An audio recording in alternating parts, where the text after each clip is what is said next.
మొన్నైతే ఒక పని ఉన్నది అన్నాను కదా, ఆ పని అయితే ఇదే. హై గైస్, నా పేరు మనీ. ఈ రోజు అయితే ముహూర్తం రావడానికి పందిరి కట్టడానికి అయితే వచ్చాం మేము మనీయాలు కలిసి. కొంతసేపుకి పందిరి కట్టాం లేదు, అప్పుడైతే మాకు వచ్చి అయితే పసుపు అయితే రాశారు మా అత్తాలు అయితే. మనీయాలకి నాకు కలిసి అయితే ముఖం మొత్తం అయితే రుద్దిశారు. మొత్తానికి ఎలాగోలా పందిరి అయితే కట్టాం. డ్రింకులు తాగేసి అయితే మొహం కొడుకుని అయితే ఇంటికి అయితే వెళ్తాం. మనీ అయితే రెడీ చేసి అయితే రమ్మన్నాడు, అలాగే రెడీ చేసి అయితే వచ్చాను. ఇప్పుడైతే పెట్రోల్ కొట్టి అయితే వెళ్తున్నాం మనీయాలు మేము అందరం కలిసి. మనీ అయితే ఊరు వెళ్దామన్నాడు కానీ ఏ ఊరో తెలియదు. పెళ్లి కూతురాలు ఇంటికైతే అన్నాను. మనకి ఊరు తెలియపును మనీ వెనకైతే వెళ్ళిపోవడమే. నాకు తెలిసిందైతే క్లైమేట్ కొద్దిగా బాగుందని చెప్పి కొన్ని ఫోటోలు తీసుకైతే మళ్ళీ అయితే బయలుదేరాం ఇక్కడ వెళ్ళి. ప్రధానం కోసం అయితే కొన్ని సామాన్లు అయితే పట్టుకెళ్తున్నాం మేము. ఇలాంటి దారిలోనైతే బియ్యం బస్తా అయితే తెచ్చిమన్నాడు జాగ్రత్తగా.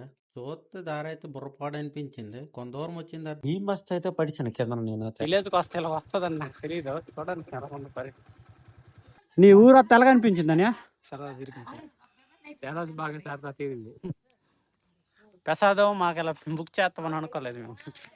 పెళ్లి కూతురు ఊర్లోని ప్రధానం ఇవన్నీ చేసుకుని అయితే ఇంటికైతే బయలుదేరుతాం. నెక్స్ట్ బ్లాక్ లో కలుద్దాం గాయస్. Bye friends.